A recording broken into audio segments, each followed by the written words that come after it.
राज्यातील शिक्षक संघटनांनी आज राज्यव्यापी शाळा बंदची हाक दिलेली. टीईटी परीक्षेची सक्ती आणि बीएलओ सारख्या अशैक्षणिक कामांच्या विरोधात शिक्षणता आक्रमक झालेत.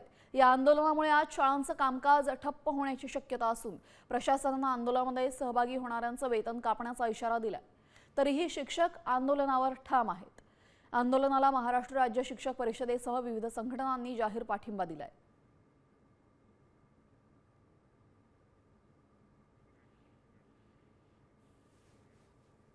तर विस्तार अधिकारी, केंद्रप्रमुख, मुख्याध्यापकांची टीईटीची अट रद्द करण्याची मागणी त्यांनी केलेली आहे.